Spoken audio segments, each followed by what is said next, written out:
এখন দেখবেন দুপুরের সময়। জি, সম্মানিত গণমাধ্যম কর্মীবৃন্দ, আসসালামু আলাইকুম ওয়া রাহমাতুল্লাহ। আশা করি সবাই ভালো আছেন। দিনরাত পরিশ্রম করতে করতে বিস্তারিত জানবো প্রেস ব্রিফিং থেকে।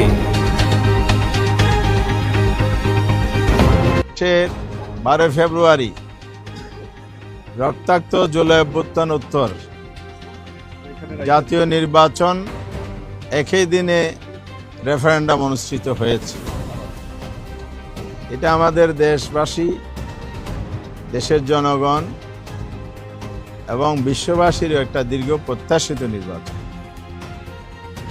সবারই আকাঙ্ক্ষা ছিল বিগতনের যে নির্বাচন, বাংলাদেশের নির্বাচন নামে প্রহসন হয়েছে, সেই জায়গা থেকে আমরা বেরিয়ে এসে একটি সুন্দর নির্বাচন, একটা ঐতিহাসিক নির্বাচন, উৎসবমুখর পরিবেশের নির্বাচন, নানা ভাষায় যে আখ্যায়িত করা হয়েছে, সেই নির্বাচনটি অনুষ্ঠিত হবে।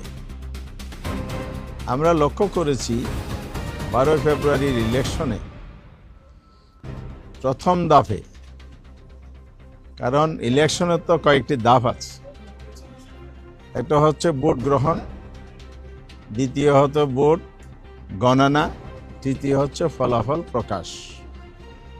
এই 3 ধাপের মধ্যে ভোট গ্রহণের বেলায় আমরা অতীতের তুলনায় কিছুটা গুণগত পরিবর্তন দেখেছি।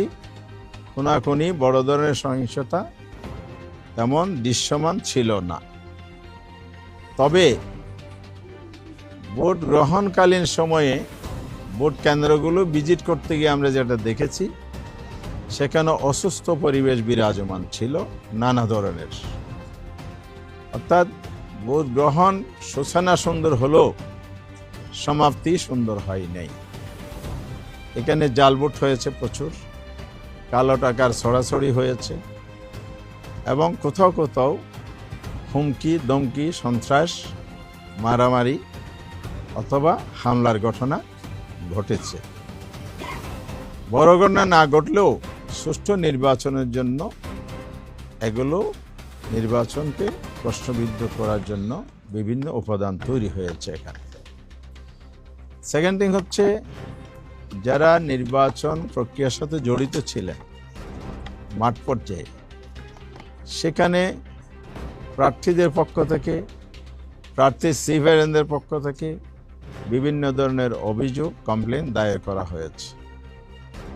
এতে সেগুলো কার্যত কোনো ব্যবস্থা আমরা দেখি নাই।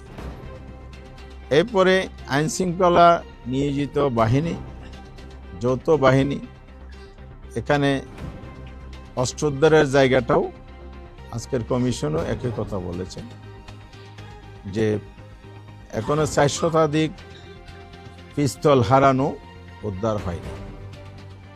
কিছু অস্ত্র উদ্ধার হয়েছে, আর অবৈধ অস্ত্র তো আছেই।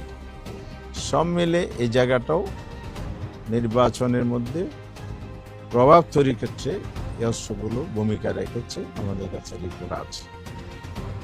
আরেকটা বিষয়, আমরা শব্দ নয় সত্য বলি, আমরা গুজব নয় খবর দেই, সদা জাগ্রত আমাদের চোখ, খবর আগে, সত্য সবার আগে। বাহাদুর লাইভ নিউজ একটি নিরপেক্ষ, নির্দলীয়, আন্তর্জাতিক সোশ্যাল মিডিয়া। সত্য জানুন, সচেতন থাকুন। আল্লাহ হাফেজ।